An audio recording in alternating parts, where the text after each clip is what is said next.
is never work. It is. All's done. Like That'll all be decided before mint. That'll be the release. We have mutually agreed that it is time to go ahead and part ways, and Texas and Oklahoma will be allowed to enter the SEC at the completion of this calendar year or whatever, however they want to put it. But yeah, I mean, it's like it'd be like The Breakup, the movie The Breakup, you know, and that's solid movie. Oh, it is. It is. Vince Vaughn, love him. I don't see them. I don't see them working this out until 2025. There's no reason for that. You know you're breaking up. The Big 12 is pissed. They don't want them there anymore now. So why wait? There's just no point to it. Go ahead and do it. Well, I mean, do you know that the Big 12 doesn't want them there until 2025? Well, they're suing everybody, so I know they're upset about it. So they need time, though. The Big 12 needs a survival plan, or else it's over. Like I don't know. I mean, I think it's over today. I think you should be in that room right now with the door shut. I mean, to be honest, that should already be taking place now. If you're looking for a raft, you might want to be scouting the boat right now and looking for that raft. It's probably up on the upper deck in the back corner, but you need to be scouting for your raft right now.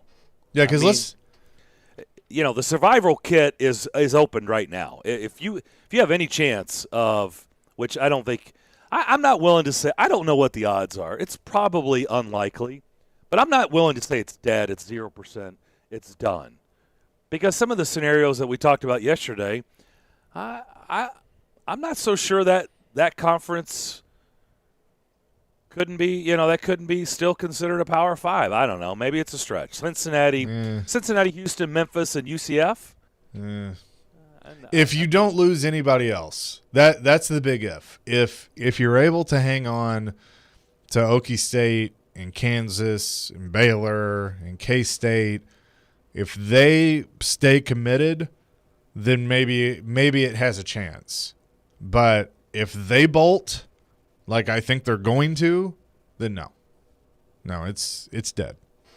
It's not gonna survive in a Power 5 setting. Now it could still be a conference, but not one of the big boys. I mean, you have to have commitments like now, so you can present it behind the scenes to the members, the existing members, and say, stay here and this is why. Because if you don't, then West Virginia and Kansas and Oklahoma State, they'll start looking for their next landing spot now. Well, they're already doing it. Yeah, I mean, so you better have a plan. They can't ASAP. match if there are invitations doled out from the Pac-12 and the Big Ten, maybe even the ACC. I don't know how that fits, but if I was West Virginia, I'd go to the ACC. That might be the one way they could go. But if you're the Big Ten, would you want West Virginia? I mean, they're already plotting on how you just divvy up the rest of the conference. Well, because and I don't think the existing Big 12 could match an invitation to the other leagues. Because here's the other thing: the Big Ten, the ACC, and the Pac-12 they're all in their rooms, and in this giant hotel that is college football. They're all in their conference rooms, and they're going, okay, well now we got to get to 16, and we got to do that because SEC's gotten to 16. Now we got to match.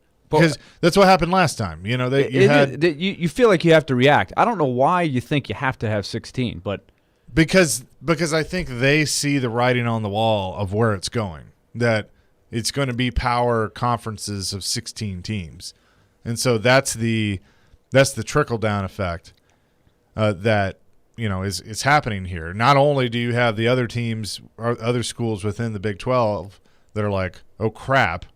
Now we got to get out of here because this ship is going down. They've hit the iceberg, so now water's rushing in. They got to go, and then you have the other conferences that are going, okay, well we got to, Pac-12's got to add 4. Going, okay, they got to add. So, well, that's what I'm wondering though. Let's just take Kansas for example, and forget about what you just said, Chase, about just getting to the number 16. Does Kansas help the Big Ten? Obviously, they bring a lot to the table in basketball, but the Big Ten is a blue blood program. Yeah. and they treasure basketball. Basketball is important to them, so why wouldn't it? Well, because basketball doesn't really have any pull in any of this. All of these things happen because of football. Sure. But I'm just asking the question. Two, okay, so the SEC gets Oklahoma and Texas. The Big Ten gets Kansas and West Virginia. Baylor, potentially. Baylor? Maybe. Why wouldn't Kansas go to the Pac-12? Well, that's a long way away. It would, well. Is like it Kansas. the Big Ten? No. Iowa, Nebraska, geographically, it's a much better fit in the Big Ten. Going to New Jersey's not a haul? Yeah, of course, but I mean, there's a haul in every league you play now. We've gotten way past that. But I'm just saying, at least there's a few schools that you're not that far. That there's some geographic sense in the Big Ten. I can see that. I can't see the Pac-12. I'd be interested if Kansas and Kansas State end up in the same, like if they both went to the Pac-12 or Big Ten or whatever. But, Baylor is attractive right now because, they just won the national championship in basketball. They've obviously built a basketball program. They have had a successful football program. Yeah, and they've also had a really bad football program. They've had cheating. Some issues. Oh, well, they have more than cheating. They've had some really, really bad stuff happen. Very, very bad stuff happen. So, again, I go back to the question for the Big Ten.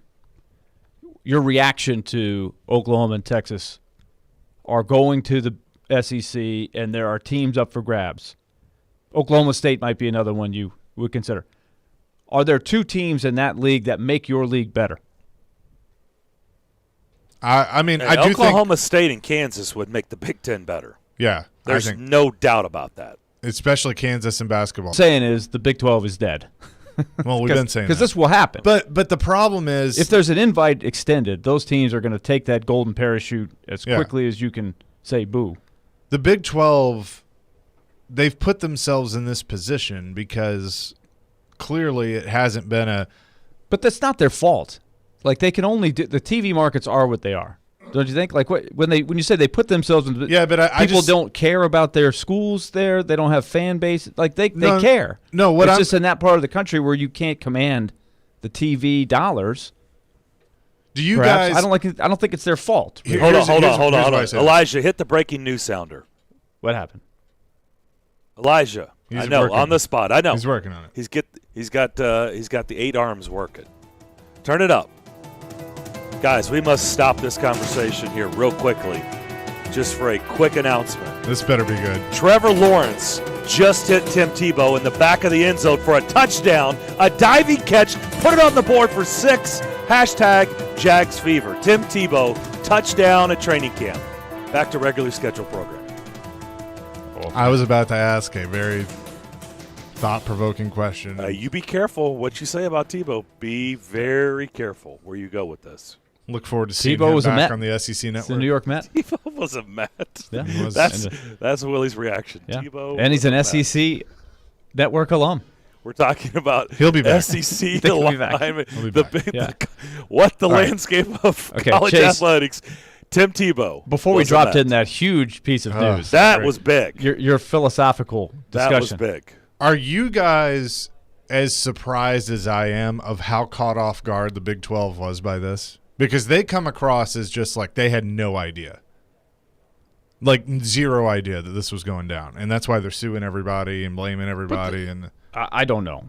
I don't know. I mean, I think if you're the commissioner, you'd like to think that you would have heard the whispers and been able to right, cut but it you off should before. have. Like if you are what could they have done? If you are a big boy conference that has all your stuff together, then number one, you're going to make it a place that you don't want to leave, and number two, you know everything that's going on, and they went behind your back and had I don't even know if they had to have these meetings in the middle of the night. They probably could have done it in the middle of the afternoon, and the Big 12 wouldn't have figured it out, and they were able to pull this off. I just think that I just I understand the world is how it is, but can't you expect a little bit of loyalty, a little bit of decency?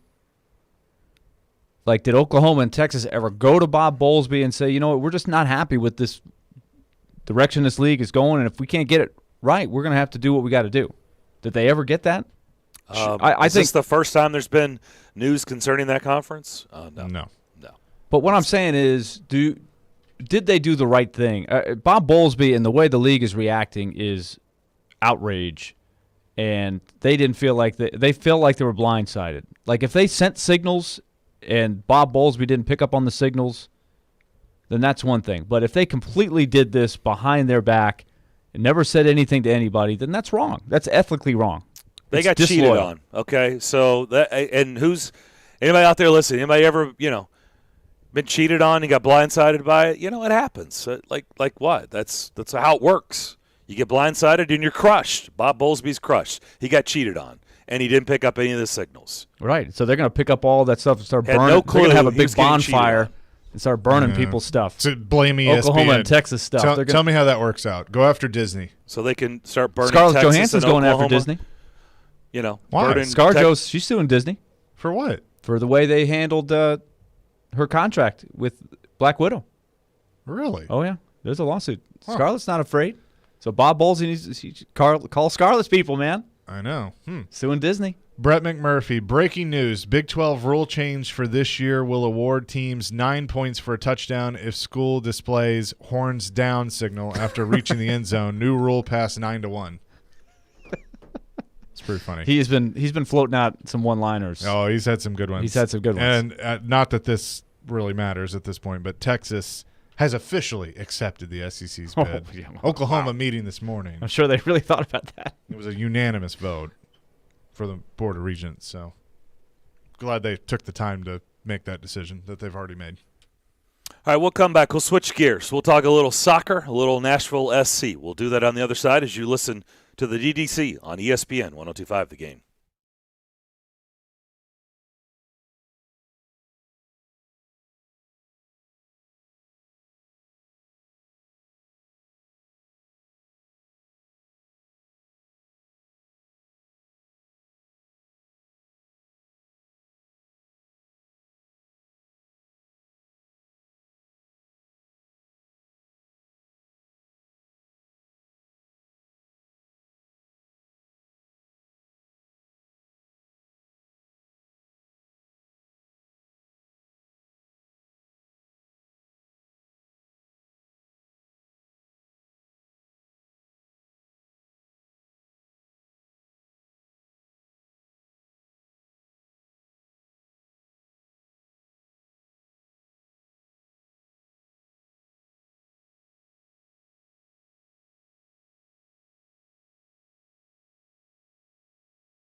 Welcome back in, Darren, Daunic, and Chase, ESPN 102.5 The Game.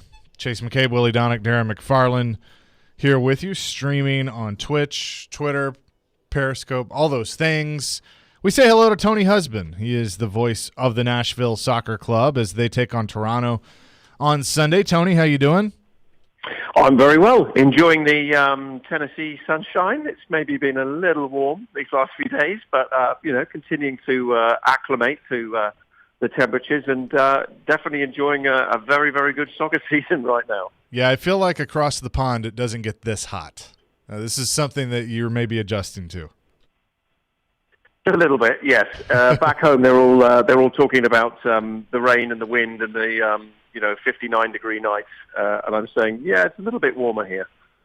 So as the club gets ready to play Toronto, yesterday they announced that they had traded Don Baggi to the Colorado Rapids, and this team continues. Mike Jacobs continues to add and to build, but this is the first name that that has departed. That is one that I think is kind of a big deal because Dom was a part of things last year, and now he leaves. They get some money in return, general allocation money. But what'd you think of the move of Don Baggi going to Colorado?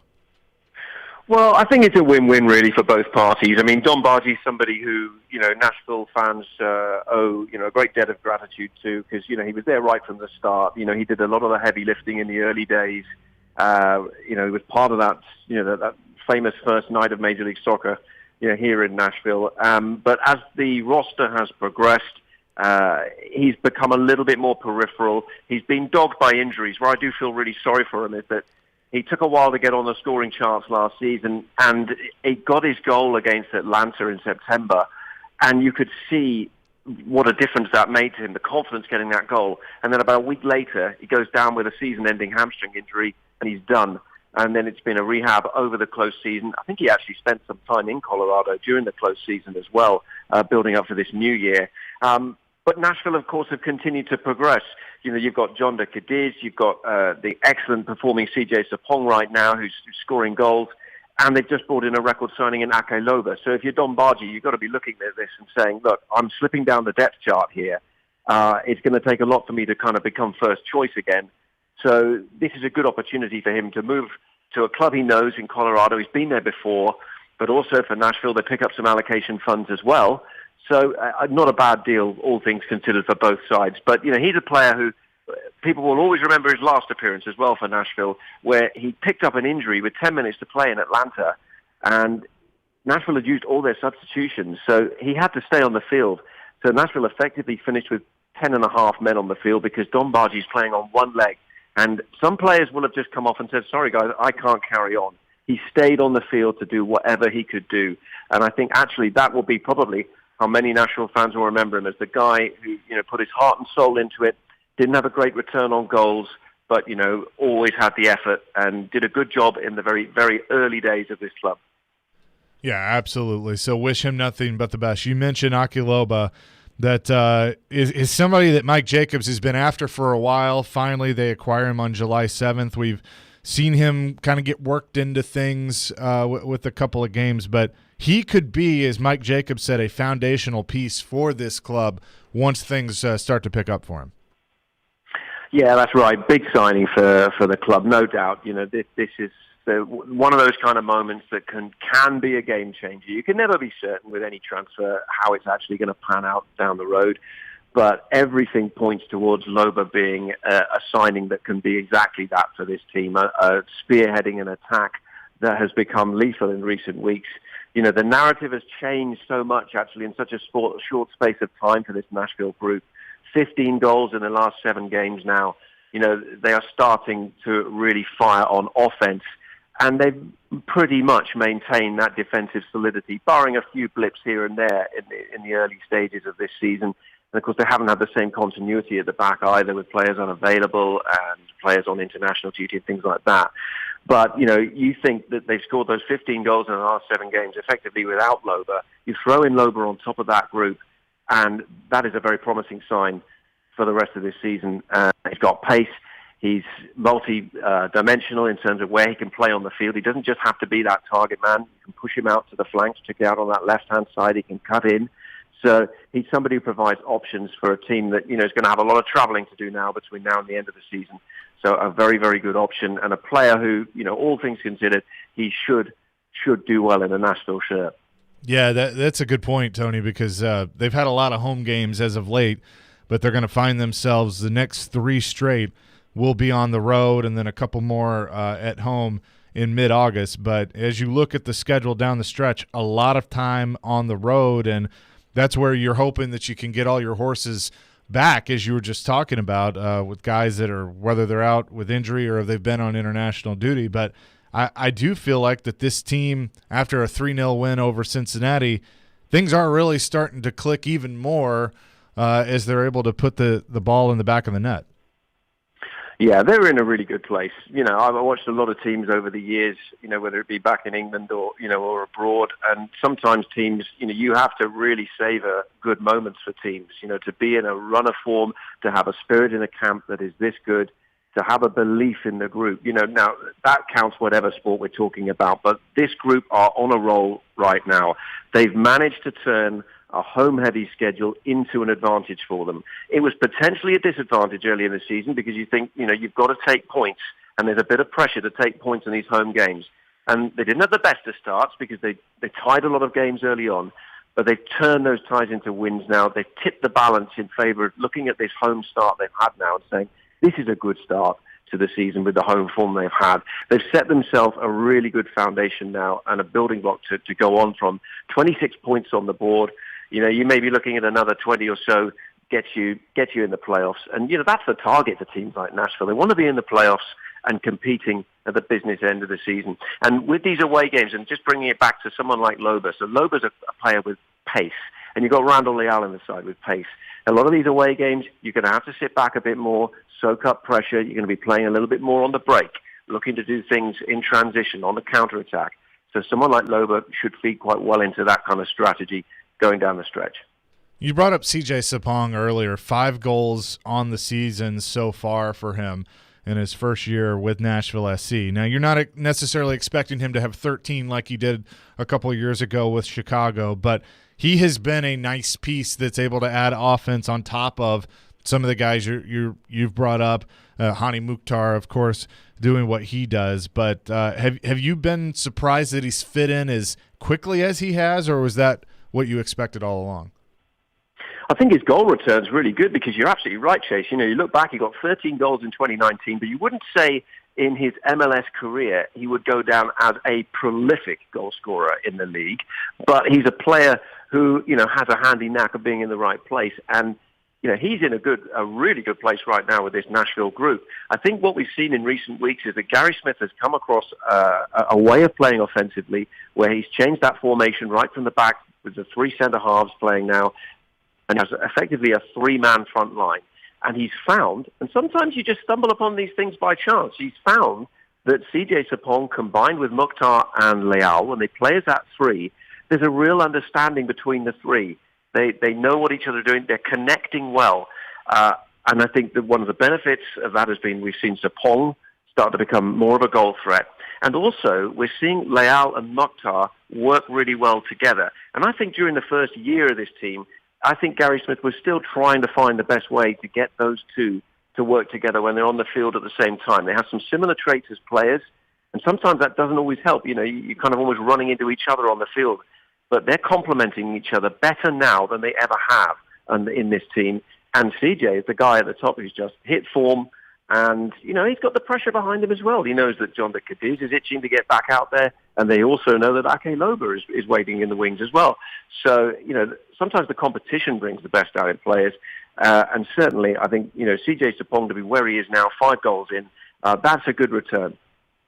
Talking to Tony Husband, television voice of Nashville SC. They have been on fire lately, playing great, and they are about to go on the road. August the 1st, they are at Toronto. August 4th, at New England, the leader in the East, and then they are at Miami on August the 8th. So the next 3 on the road for the Boys in Gold, as they're called. Tony, I want to ask you just sort of a macro question here.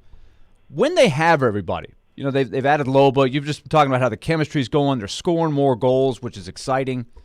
When they have everybody, what do you think the gap is between the most powerful teams in MLS and Nashville? Because they're getting a lot of attention now. Everybody really seems to love how the ownership has built this team in a pretty short period of time. Yeah, that's right. I mean, I don't think that the gap is that large now. You know, this is a team that, look, it's going to play a lot of road games. You know, they have only one defeat out of the season so far.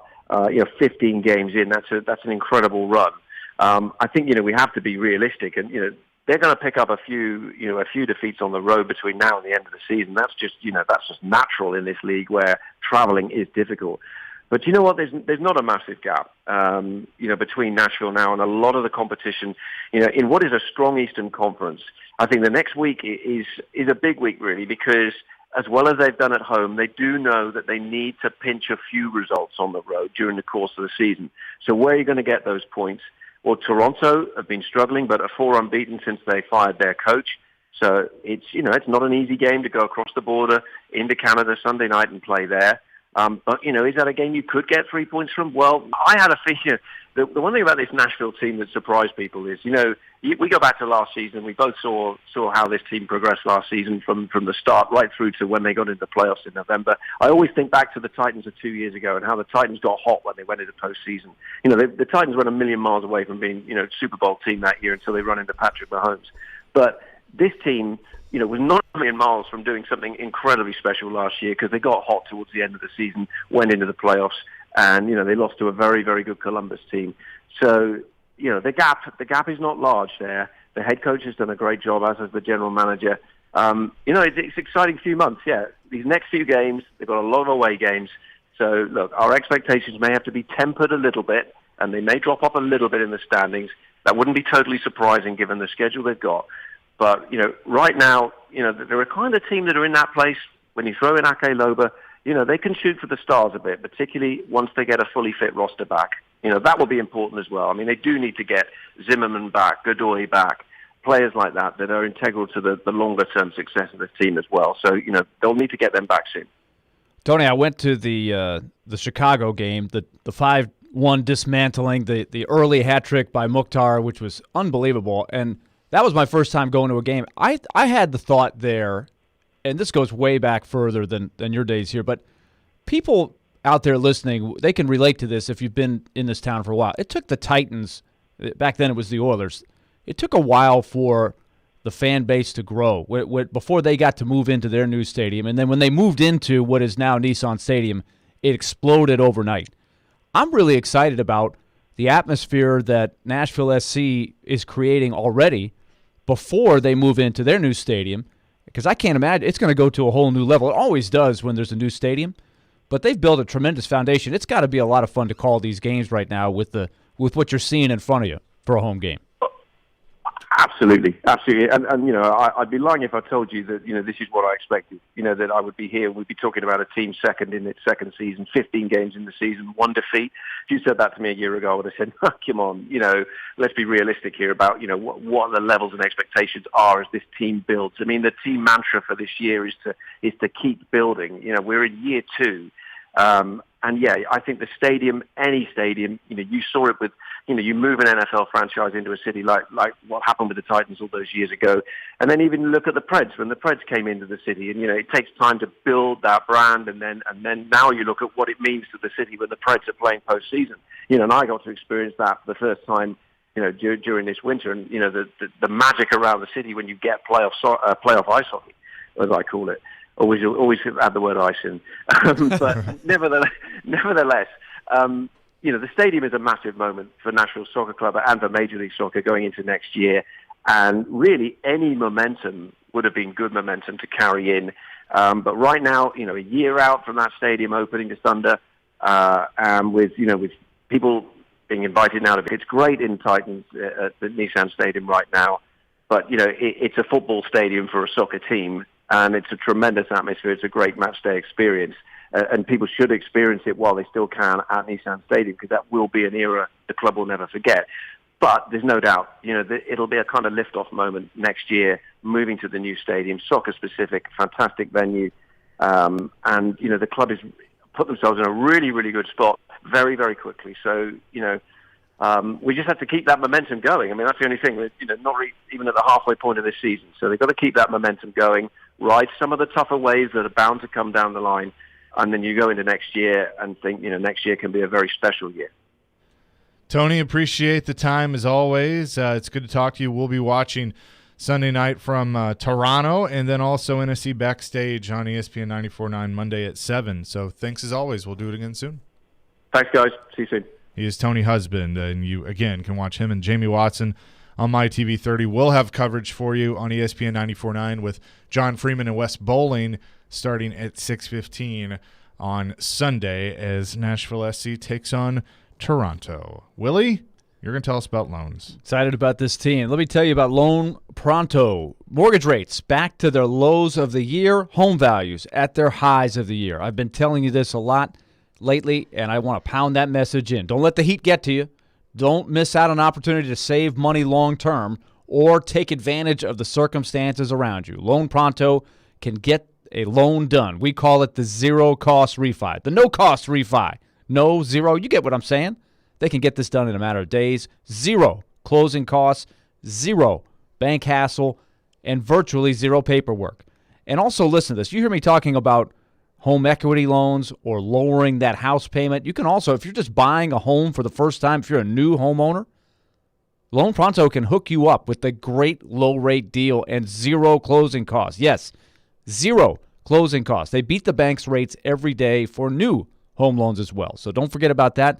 Call Loan Pronto now, 615-499-5780, 615-499-5780. You can always go to their website, loanpronto.com. Equal housing lender. NMLS 1661781. Subject to lender approval. Not all loans eligible.